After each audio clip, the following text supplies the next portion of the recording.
Thank you all for coming tonight to the May concert for the Euterpe Music Club here in Watertown. It's a blessing to see some young people and some old people and some in-between people. There's something for everybody here tonight. What a blessing to have Daniel Birnschein performing for us. He is currently the principal trumpet of the Wisconsin Philharmonic and second trumpet of the Milwaukee Ballet Orchestra, but there's a whole lot more stuff about him on the back of this program, so read it all and soak it in. He's definitely qualified, and a blessing to have him perform for us. His accompanist is Charity Schmitz, and she's a fine accompanist, a 2021 graduate of Maranatha and the Pedagogy School and Arranging.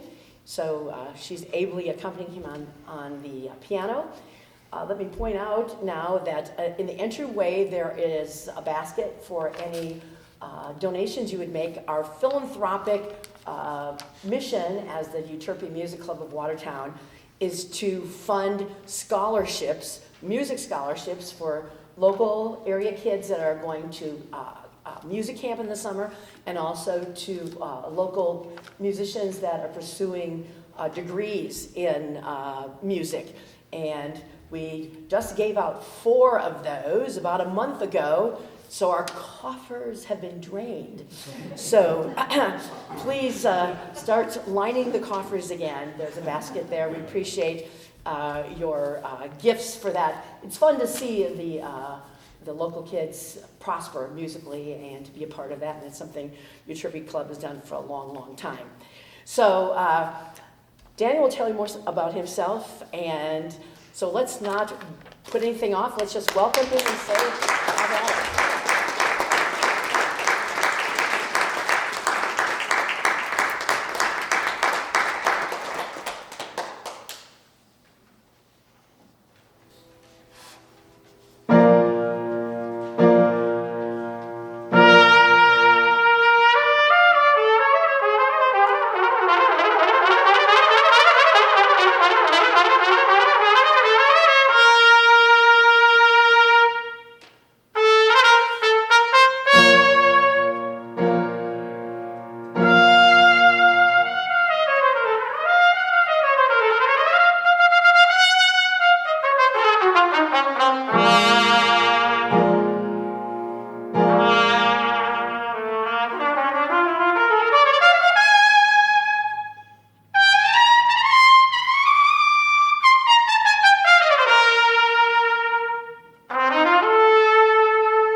forward to this program ever since 7 o'clock, 2 days ago. You can see from looking at the program that there's only about 13 pieces, so I'm not sure what we're going to do with our time, so I suggest maybe we start off with like a 45-minute intermission. That was the Carnival of Venice, written by Del Stegers, or arranged by him. The Carnival of Venice is an annual festival where participants wear costumes and masks. The song is based on a Neapolitan folk tune that was popularized by Paganini. Del Stegers then arranged it, and he is one of the American cornet soloists, one of the foremost American cornet soloists from Muncie, Indiana. He played in the Patrick Conway Band, the John Philip Sousa Band, and the Goldman Band. His first performance with the Goldman Band was in Central Park, and it drew a crowd of over 25,000. He got to play taps at John Philip Sousa's funeral, and he died in 1950 at age 50. He was considered one of the greatest cornetists in the world by Edwin Franco Goldman. So I hope you enjoyed his version of the Carnival of Venice. Next, we have Joseph Guy Marie Roparts. He is a French composer and conductor, but we won't hold that against him. He was a contemporary of Del Stegers. He actually wrote 5 symphonies and many stage works. He also published poetry.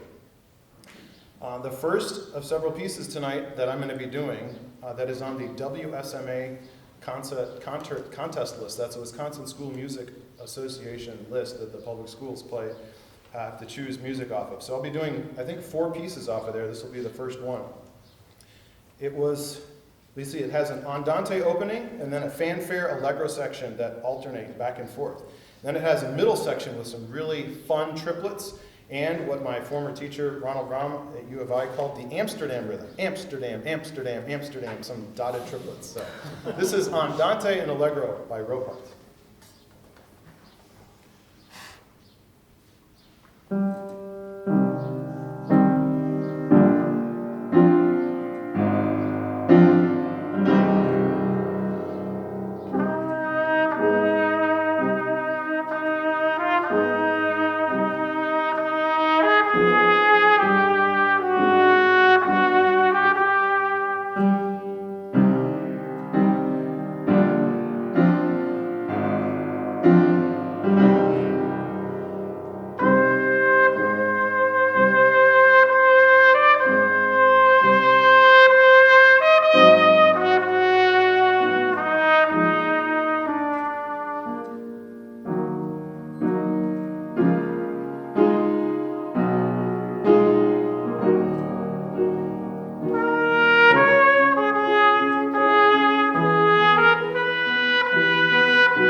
Tony Vivaldi was an Antarctic composer. Now, most think of him as Italian, because he started in Italy, but his early compositions were terrible, and he couldn't pay his rent, so he kept getting evicted. So the last piece he wrote in Italy was in 10 flats, because he had to move 9 times. He took it to his string group and had them try to play it, and they were mad because they couldn't play in 10 flats. They said, we got to limit it to 1 flat, preferably 1 at a time, and preferably the same flat. So after that debacle, Italy finally gave him the boot. So he migrated down to Antarctica, thought he would compose down there. And now you know why his Four Seasons is such a horrible piece, because he had no idea what he was writing about. This piece, Allegro, is actually written for opera, an aria, taken from that, and then adapted for trumpet, and I can assure you that mine will be much more enjoyable to listen to. Eventually, he made his way back to Vienna, Austria, where he died of infection. He died of infection. This piece says Allegro. It doesn't really have a speed limit in it, though. So we're just going to play it as fast as we can and get all the notes in. So I hope you enjoy Tony Vivaldi's Antarctic Allegro.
forgot to mention that was in ABA form. I hope you found that out as we went through, and that stops and starts again. The A theme comes back at the end. Alexander Gedicki is a more recent Russian composer and pianist. He was the professor at the Moscow Conservatory. And even though he had no compositional training, he won the Rubinstein Prize for composition at age 23. Remarkable. He wrote operas, symphonies, tone poems, chamber music.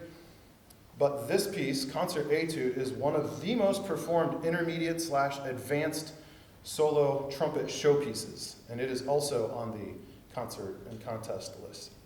It has light, playful themes and lots of double tonguing, and contrasted with some soaring lyrical themes.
American conductor, composer, pianist, educator, and author, Leonard Bernstein, considered one of the most important conductors of his time. He wrote this little ditty of a piece, Rondo for Lifey, for his brother, Bertie. But it wasn't about his brother, Bertie. Lifey is actually the Skye Terrier that belonged to Judith Holliday, the American singer-actress. It's a very short, playful little piece. Don't blink or you'll miss it.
Another French composer, and also a violinist.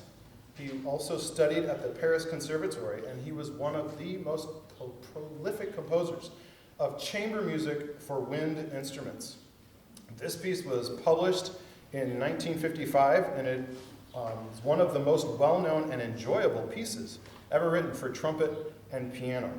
It begins with bold statements, with soft echoes, flashy cadenzas, that gives way to a beautiful, lyrical, really passionate, lovely middle section. And after that, there's this really light, playful 6/8 section, an allegro, and then it ends with a duple vivo section with lots of fast notes. This piece is especially important to me because I played it my junior year of high school for the national competition at Bob Jones University and got first place. It is my favorite piece on the show tonight. I know you'll really enjoy it. It has lots of musical contrast and lots of stuff to enjoy. Rustiques by Botza.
greet one another, and get up, walk around, use the restroom if you want. It's take about 5.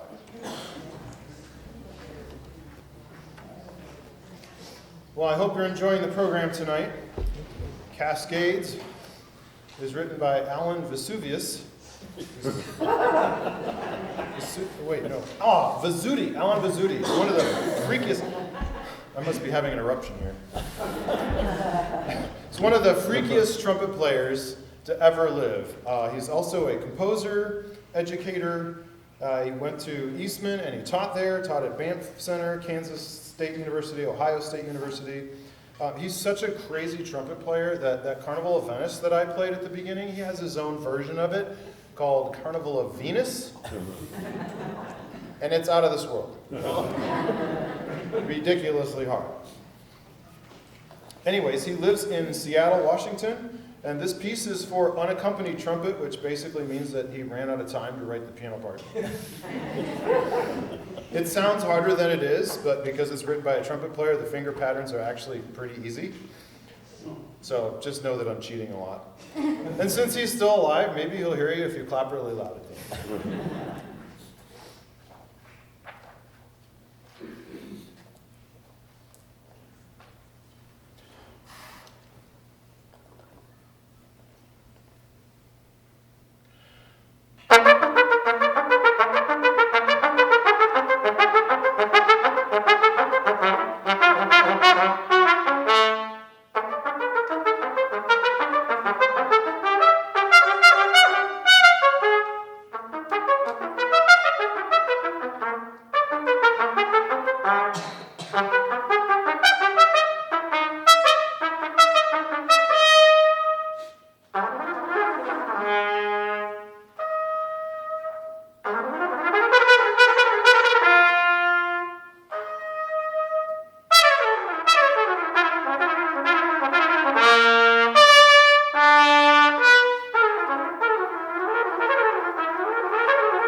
Isn't it so nice to have this space to perform in?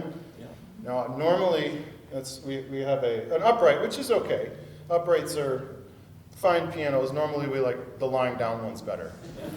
But this one, it's not quite as loud, so we open the top. Is this too drafty? Is it okay? We open the top to let a little more sound out. But I wanted to welcome back my fabulous accompanist. I wanted to tell you just a little bit about her. First, she plays piano awesome, which you already know, but one other little known.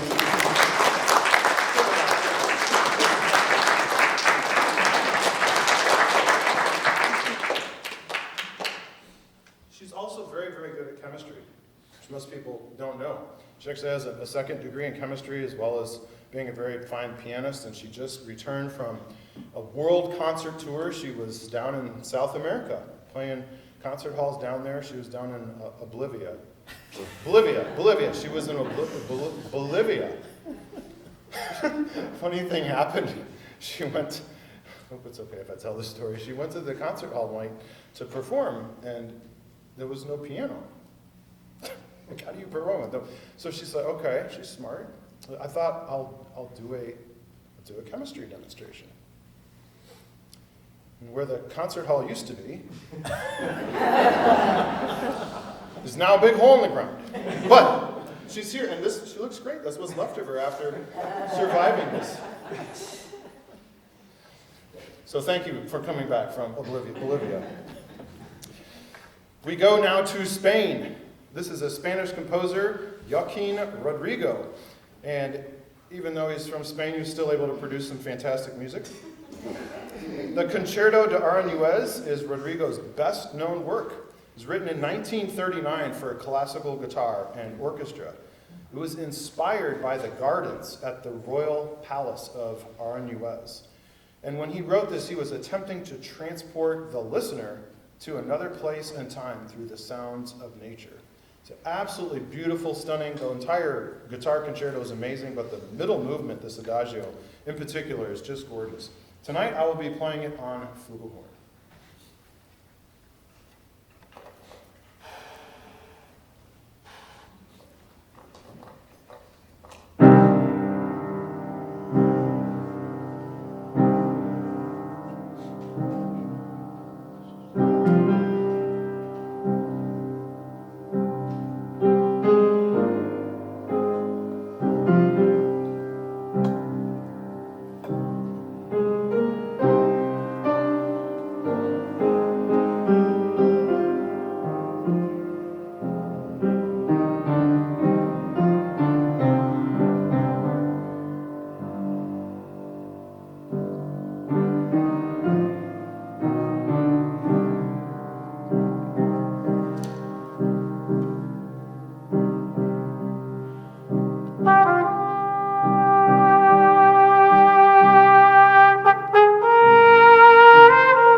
Herbert L. Clark, who was an American composer and cornetist.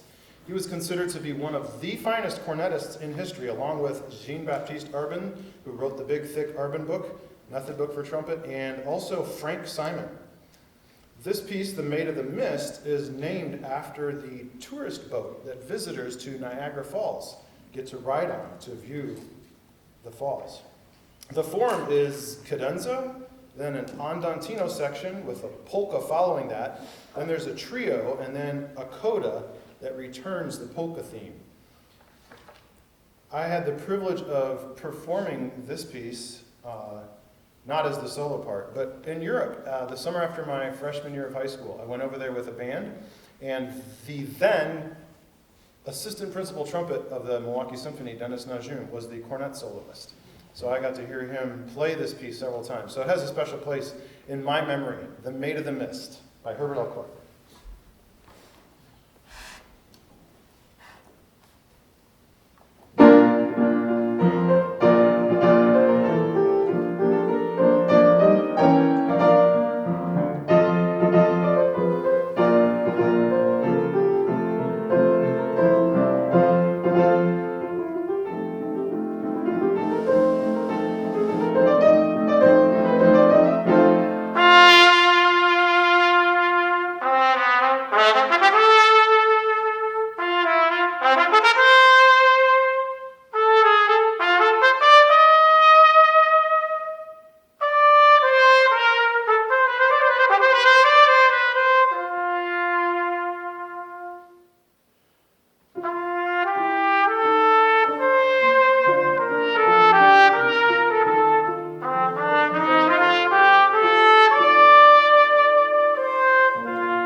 This next piece was dedicated to one of the gentlemen I mentioned earlier, Dr. Frank Simon, one of the other finest cornet players. It's called Introduction and Polonaise. And Frank Simon was a conductor and cornet soloist for Sousa. The piece is in the style of the early 1900s military band solo feature. And it has a polonaise, an introduction, and then followed by a polonaise. The polonaise is a slow dance of Polish origin in triple time, consisting of an intricate march or procession. And I think you'll hear that as I play through that section. I first played this on, it was the first solo I played on this trumpet after I got it in 9th grade at Wax. So this piece also has a special place in my heart. Introduction and Polonaise by Max F. Denmark.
Leroy Anderson is. He almost needs no introduction. This piece was written in 1949 and then premiered in 1950 with Arthur Fiedler and the Boston Pops and Roger Voisin as the soloist. There's an interesting story behind this that I didn't know. As I was researching for this, Fiedler and Anderson and Voisin were all backstage after a Boston Symphony Orchestra concert. And they were talking, and all of a sudden it just popped into Voisin's head, like, why not write a trumpet solo that's different than all the other solos? I mean, they're all loud and martial, which is cool, but there's no soft trumpet solos. And so Anderson thought about that, and he's like, oh, that's true. And he's like, I don't know if there's a lullaby for a trumpet. So he set out to write one. And this one consists of a quiet melody based on bugle notes.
To the final piece on the printed program.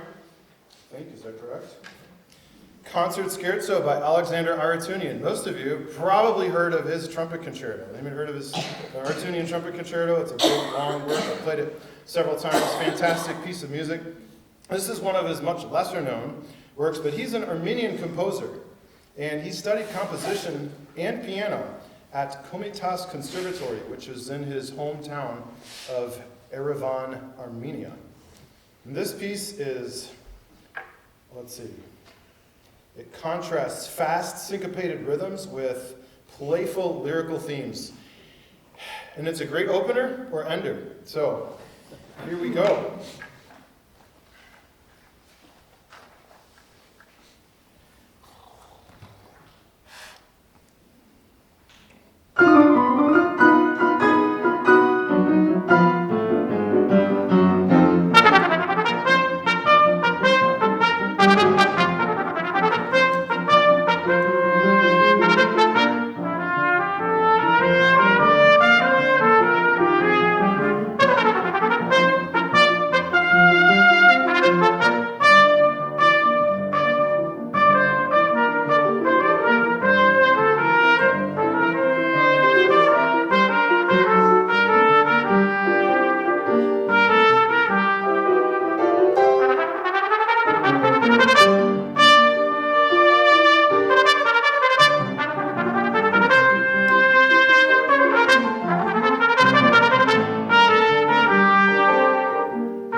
Thank you so much for coming. I told you it was 13 pieces and there's 12 on the program, is that right? Did anybody count? Well, I had it so prepared. Do we have time to listen to one more, or are you done? Yeah? I don't know if I'm going to make it through it, but I'm going to give it my best shot. The old college try. I got to find my notes for that. I did have something I was going to say about it if I can find it. Yeah, it's messed up in here somewhere. Oh, anyways, it's Rafael Mendez's La Virgen de la Macarena, and that is the, no, I can't remember without my notes what I was going to say about it. Wait, is this it? Yes, here we go. There we go. This is written for the Virgin of Macarena, which is actually the patroness of bullfighters. So this is from Spain again. Rafael Mendez, the one who arranged it, is one of the greatest trumpet players of all time, known for his incredibly lightning-fast single-tonguing and crazy fast vibrato. So, a bullfighter song to end the evening, La Virgen de la Macarena by Rafael Mendez.